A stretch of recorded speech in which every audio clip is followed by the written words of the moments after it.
21번 가에 해당하는 문화유산으로 오른 것은 자 뭐뭐에 대해서 알려줄래. 조선 전기에 많이 제작된 도자기야.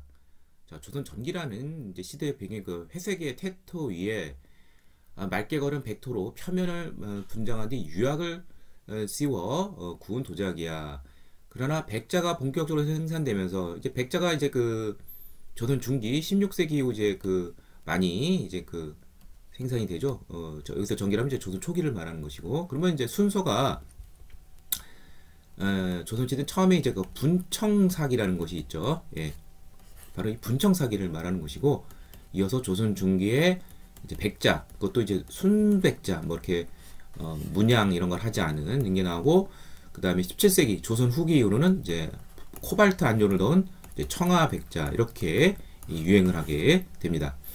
자, 그래서 여기서 이제 분청사기는 바로 이 4번 분청사기 조화 어문 편병 요게 나와 있죠.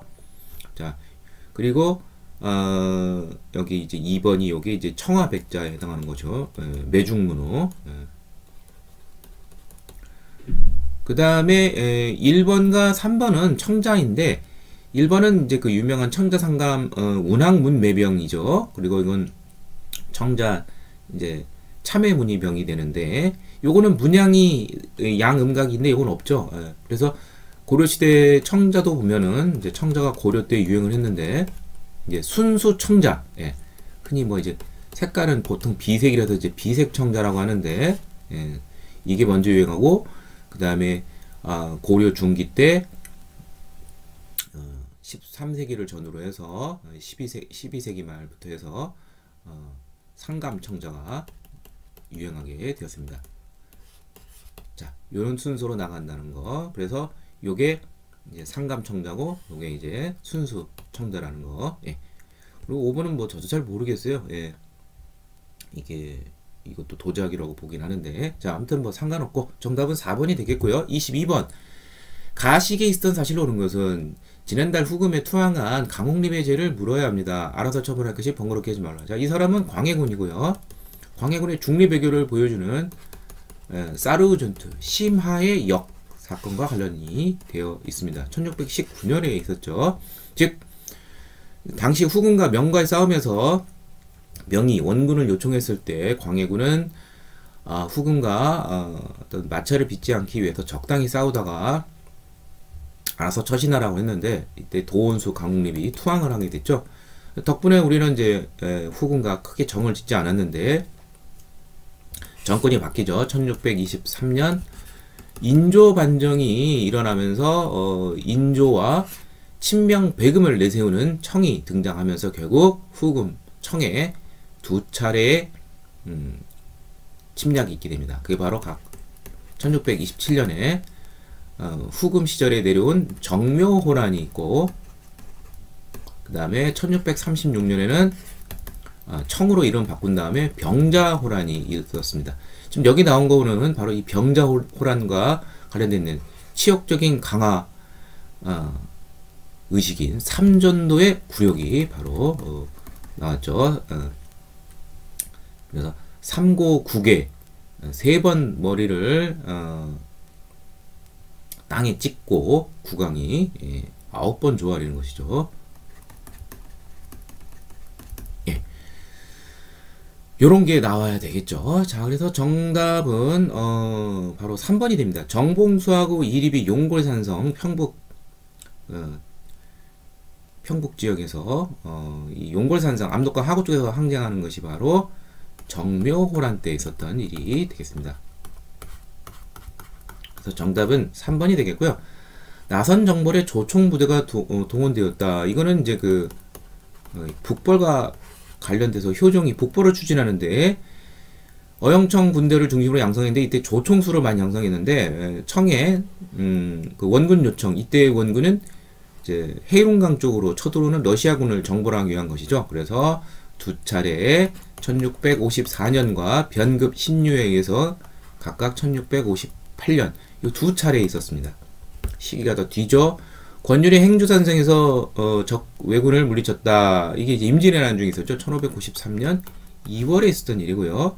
소현세자와 복림대군 등이 청해 인질로 끌려갔다. 바로 이제 이게 후속 조치죠. 삼전도의 굴욕과 함께 인질로 이제 이후 끌려가게 됐죠. 외적의 침입에 대비하고자 비변사가 처음 설치되었다. 조선 중기 중종 때 삼포외란이 있었죠. 중종 6년인 1510년에 있었는데 이때 이제 지변사 재상 회의를 열면서 이제 비변사가 이후 이제 등장하게 되었습니다. 임시적이었죠 처음에는. 자, 정답은 3번이 되겠습니다. 23번 가궁궐에 대한 설명으로 오는 것은 조선 역대 왕들이 가장 많이 머문 궁궐. 자, 조선에 5대 궁궐이 있죠. 법궁, 즉 정궁, 법적인 정궁은 경복궁이고, 그 다음에 왕자의 난이 있어가지고 이제 이제 서울에서 다시 한양에서 다시 개성으로 정종 때 돌아갔습니다. 그러다가 태종 때 다시 집권을 하면서 1405년에 이제 들어오면서 이제 태종이 이제 들어왔는데 이제 본인은 경복궁에 있지만 이제 아직 살아있는 아버지와 형님 즉 이제 이성계 태조 이성계와 그다음 임금인 정종이 모실 공간이 필요하죠. 그래서 이제 창덕궁이 이제 나오게 된 것입니다. 그 다음에 또 이제 뭐 창경궁이라고 해가지고 성종 때 이번에 또 대비가 또 3명이나 나오게 됩니다. 세조의 비인 정의왕후, 그리고 자신의 생모인 인수대비, 그 다음에 이제 형수에 해당하는 이제 예종의 비, 뭐 하여튼 이렇게 총 3명의 비가 대비가 나오게 되니까 이 모실 공간이 필요하죠. 그래서 기존의 궁을 확대 개수를 해서 창경궁을 만들어내고요. 그 외에 뭐 무슨 경희궁이라든지 경운궁 뭐 이런 것 등이 있는데 뭐 이거는 뭐 이렇게 의미 있는 뭐 큰 궁은 아니고 뭐 사가에서 이제 발전시킨 뭐 그러한 궁이고 제대로 재송된 궁은 이제 요 3개지만 그 중에서도 대대적으로 건축한 거는 경복궁과 창덕궁이 됩니다. 근데 경복궁은 임진왜란이 1592년 있으면서 불타니까 흥선대원군이 집권해서 경복궁을 중건하는 게 1865년이니까 약 280여 년 정도, 270년 정도는 경복궁이 쓰지를 못한 거예요. 중건하니까. 그래서 결국 창덕궁이 가장 오래된 머문 곳이 됩니다. 그래서 이것은 창덕궁이 되고요. 그리고 잘 모르더라도 정문은 광화문의 정문은 광화문이죠. 창덕궁은 도남문이고 정전도 경복궁은 이제 근정전인데 창덕궁은 인정전이 됩니다. 그리고 여기 후원 쪽이 이른바 비원이라고 하는데 여기는 잘 공개가 안 돼요. 그래서 많은 사람들이 잘 가보지 못하는데 굉장히 아름답습니다. 자, 아무튼 이것은 창덕궁에 대한 설명이 되겠고요. 자, 여기 굉장히 아름다운 공간이고 사색과 연구가 하기 아주 좋은 그런 지역이에요. 그래서 여기에 이 연못 쪽 부용정이 있고 이쪽에다가 주합루라는 곳이 있는데 여기가 이제 2층 건물인데 여기에 정조가 규장각을 설치를 했습니다. 정답은 3번이 되겠고요. 도성의 서쪽에서 서걸로 불리웠다. 자, 경복궁이 북궐이라고 불리고 동쪽에 각각 창덕궁하고 창경궁은 이제 인접해 있어요. 이렇게 돼 있고 그 다음에 경희궁이 있고 경운궁, 덕수궁에 해당하는 것이죠. 이렇게 있는데 경희궁 또는 경운궁, 특히 이제 경희궁이 이제 서궁으로 많이 이제 불리고 되죠. 예.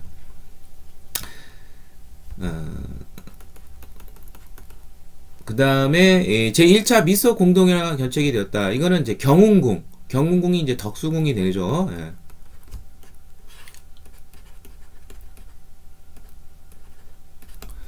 예. 덕수궁 석조전에서 1, 2차 미소 공동위원회가 개최가 됐고요. 조선물산공진의 개최 장소로 이용이 되었다. 조선물산공진의 개최 장소는 조선 총독부가 되는데 조선 총독부는 경복궁 권내에 있죠. 예.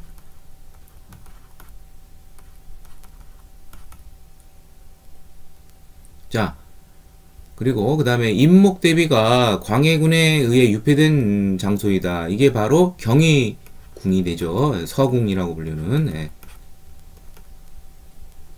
자, 그래서 정답은 3번이 되겠습니다.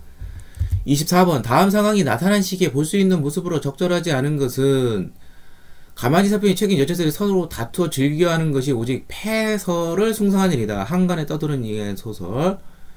이런 패설은 날로 증가하여 어쩌고저쩌고인데 뭐 어떤 이러한 어떤 시중에 어떤 재밌는 그런 얘기, 뭐 가십거리, 뭐 오로치 뭐 연애 이야기, 뭐 이런 것 등이 나오는 게 이런 것 등은 이제 서민들의 모습을 보여주는 것이죠. 자, 조선 후기가 되고요. 잘 모르더라도 선지가 조선 후기 상황이 나올 거예요. 자, 뭐 예를 들면 담배, 이거 신대륙에서 나온 거고 조선 후기에 전래되죠. 예, 상품 작물로 많이 재배되죠. 그리고 장시, 지방의 전기시장, 3일장, 5일장 같은 거, 탈춤 이런 거, 서민 문화, 그 다음에 중인들이 동호 모임, 시사를 조직하고, 그 다음에 조선후기 광산 경영은 소유와 경영에 분리돼서 좀 더 규모를 크게 하죠. 그래서 물주, 혈주의 자금을 통해서 전문 경영인 덕대가 광산을 경영하죠. 예, 다 조선후기 사회 경제사인 걸 알 수 있습니다. 정답은 2번이 되는데 연포의 외관에서 교육하는 상인이 이렇게 되어 있습니다. 자, 외관은 이제 일본 상인들이 거주하는 곳인데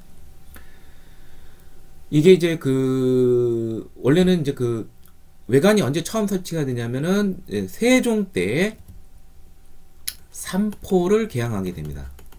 이제 세 군데 항구가 있는데 그 세 군데가 부산포, 연포, 연포가 바로 오늘날 이제 울산이 되고요. 제포 또는 뭐 내이포라고도 하죠. 이게 이제 창원 쪽이 되는데 요 세 군데가 있었어요. 그런데 뭐 삼포회란 등 막 일어나고 뭐 그러면서 이제 그 외관을 막 닫아버리게 되고 임진왜란이 되면서 완전히 끊어지게 되죠.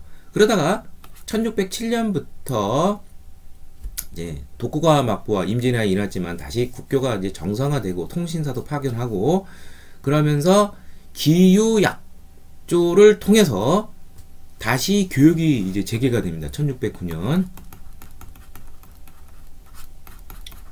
그러면서 이번에는 이제 그 외관이 어디에 설치되냐면 이제 부산에 이제 설치가 되는데 이제 부산도 하도 넓다 보니까 부산에서도 처음에는 이제 두모포에서 했는데 나중에 이제 숙종 때 오면은 이제 초량이라는 데가 있습니다. 초량 외관으로 이제 옮기면서 개항까지 이어지게 됩니다. 그래서 강화도 조약 이후 부산이 개항이 되는데 계속 초량 외관을 이제 이용을 했었죠. 예. 1678년부터. 자, 그래서 연포가 나온다면은 이거는 이제 울산 쪽이니까 이거는 이제 조선 전기가 됩니다. 그래서 정답은 2번이 되겠습니다. 25번 밑줄근 사절단에 대한 설명을 오는 것은 이 해사록은 김세렴이 이 사절단의 부사로 일본에 다녀올 작성한 책입니다. 여기에는 쓰시마 교토를 거쳐 에도까지 간 긴 여정 그리고 쇼군을 만난 내용이 있습니다. 자, 이거는 이제 통신사가 되겠고요. 이제 1607년에서 1811년까지 이제 보내게 됐는데요. 주로 이제 막부가 바뀔 때 그들의 어떤 정통성과 어떤 홍보를 위해서 우리 조선에 요청을 하게 되고 우리는 가게 되면은 이제 여러 우리의 어떤 선진 문화를 전달하는 역할을 했고요. 국빈 대접을 받았습니다. 자, 그래서 정답은 4번이 되겠고요. 자, 나머지는 일본과 관련이 있는 것도 있고 이제 중국과 관련된 것도 있는데 하나씩 보도록 하죠. 암행어사 형태로 비밀리에 발견이 된 것은 개항 이후 근대화된 일본을 시찰하 보내는 조사 시찰단이 되겠습니다. 근데 이제 일본하고 이제 여론이 안 좋으니까 이제 몰래 보낼 수밖에 없었죠. 암행어사 형태로 해국도지 영환지락을 국내에 소개하였다. 자, 이거는 이제 청해 사신단, 청해 사신단에 보면 이제 통역을 해야 되니까 역관이 필요하죠. 그 역관 중에 이제 그 개화 사상을 품은 사람이 있어요. 그걸 통상개화론자로 하는데 오경석이라는 사람이 있습니다.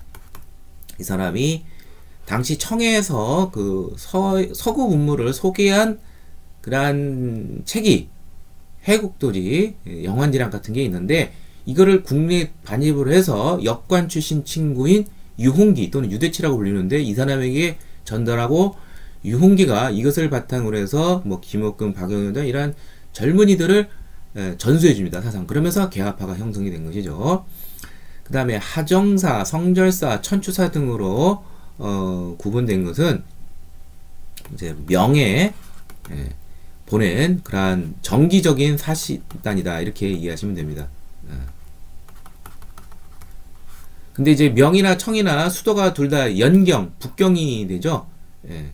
그런데 이제 보통 이제 명에 보내는 사신단은 이제 뭐 연행사라고 그러지는 않고 뭐 조천사라는 말을 많이 쓰고 청에 보낼 때는 보통 이제 연행사라는 말을 많이 쓰죠. 그러니까 이건 중국으로 보내는 어떤 4대 그런 사절단이다 이렇게 보시면 되고 기계국에서 무기 제조기술이 수가 들어왔다. 이것은 조사시켰다가 같은 시기쯤에 이제 보낸 영선사라는 것이 있습니다. 김윤식을 단장으로 해서 보낸 것인데 이들은 당시 청이 양무운동을 하면서 기기국이라는 게 스탠진이에요. 여기서 이제 그 신식 무기를 제조하는데 이런 것을 견습하고 돌아오게 되었습니다. 들어와서 우리도 만들죠. 기기창을. 자, 정답은 4번이 되겠습니다. 26번. 검색창에 들어갈 왕에 대한 설명을 옳은 것은 아까 나왔던 주합루, 이게 이제 규장과 관련된 것이죠. 창덕궁 후원. 문체반정, 당시 어떤 그러한 그 구어체적인 그러한 문체를 잘못했다. 그래서 이걸 바로잡기 위해서 고문, 순정 고문으로 다시 옛날 그런 돌아가라는 것이죠. 그 박지원이 좀 그런 약간 그 서민적인 그런 어떤 이렇게 좀 보기에는 좀 약간 속된 그러한 문체를 쓰니까 이제 정조가 이걸 바로잡게 했다는 거. 좀 보수적인 성격도 볼 수가 있고요. 또 정조가 이제 그 정약용을 많이 이제 그 굉장히 그 대우해줬죠.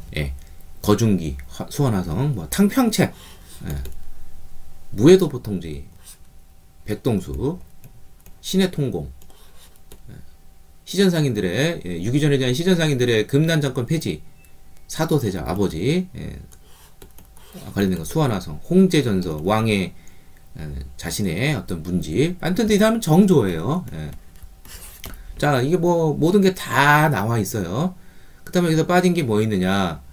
뭐 규장각도 나오고 그러면 이제 친위부대 이게 뭐 꼭 나오죠. 왕권을 강화하기 위해서 친위부대로 장영영을 설치를 했다는 거. 정답은 2번이 되겠고요. 자, 나머지는 어떤 왕이 있었죠? 어영청을 중심으로 북벌을 추진했다. 이거는 효종대죠.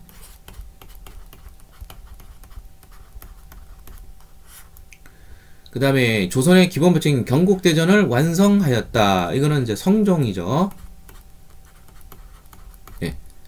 성종 16년에 완성반포. 청국과의 경계를 정한 백두산 정계비 조선 후기 숙종이죠. 1712년. 그 다음에 군역의 부담을 줄이기 위해 군포 부담을 2배에서 1필로 줄인 것은 영조 때 균역법인데 이게 영조 26년인 1750년.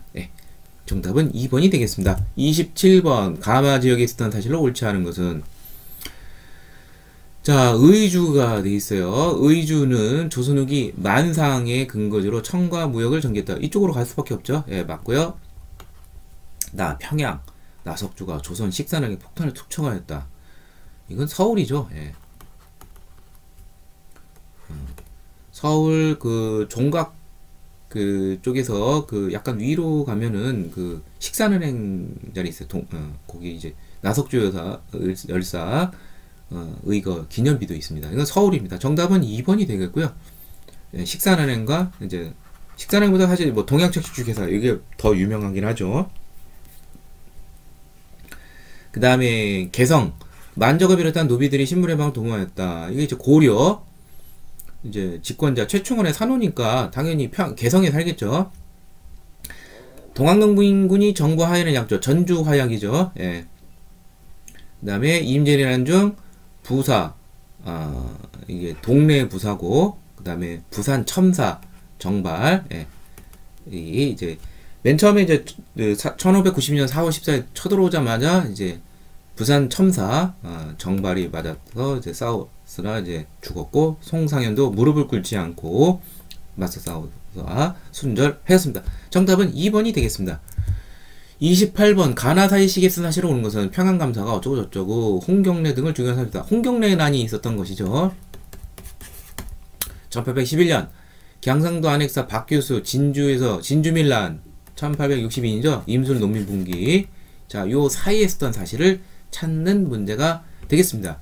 자, 최재우가 동학을 창시했다. 자, 최재우가 동학을 창시한 해는 1860년으로 철종 때가 되겠습니다. 예. 근데 이게 조심할 게 그러니까 이게 정답이 되겠네요. 예. 굉장히 좀 까다로운 문제에 속하긴 하네요. 예. 이것도 철종은 철종인데 철종이 1849년에서 1863년까지 제위를 했으니까요.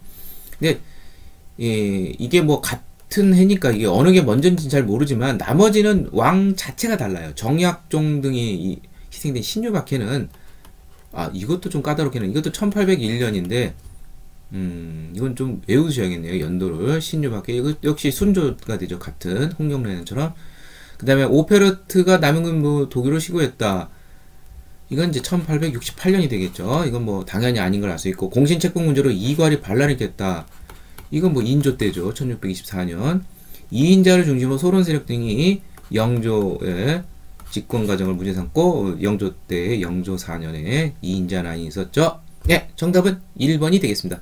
네, 연도를 정확하게 알면 빨리 풀 수 있지만 모르면 상당히 까다로운 문제가 되겠네요. 29번.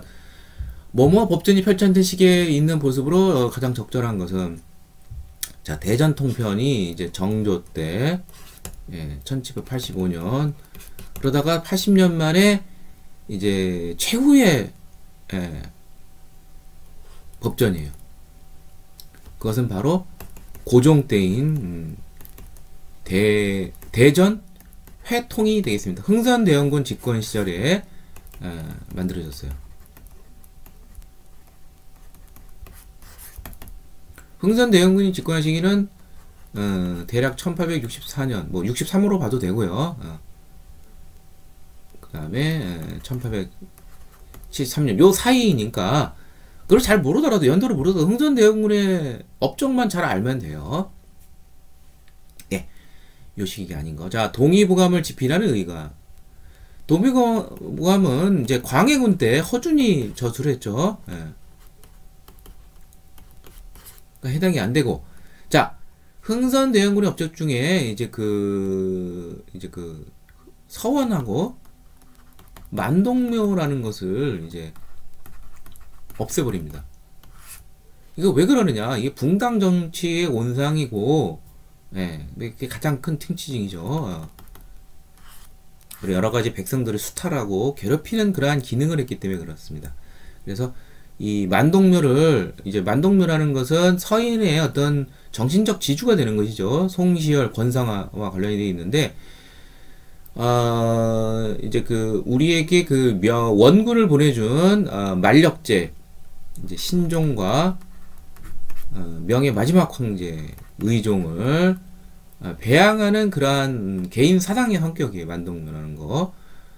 근데 이걸 왜 하느냐면 조선 숙종 때 이걸 국가적 차원에서 지내는 단이 있어요. 그게 대보단이 있는데 이걸 왜 사적으로 너희들이 왜 뭘 못하러 또 하느냐 그러한 논리로 해서 만동묘를 철폐했습니다.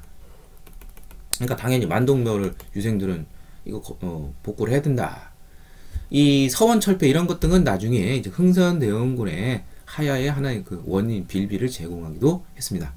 자, 정답은 2번이고요. 훈민정음을 연구하는 지편전학자 이건 뭐 세종 때 있고 조선전기 개의 약조도 세종 때인 1443년 삼포로 개항을 하고 제한된 범위 내에서 교육을 뭐 무슨 세견선 50척에 뭐 세사미도 200석 뭐 이런 식으로 해서 교육을 허락한 거죠. 성균 간의 탕평비 건립을 명하는 국왕. 이게 영조가 성균 간의 탕평비 건립을 했죠. 자신의 탕평책에 대한 의지를 보여주는 것이죠. 정답은 2번이 되겠습니다.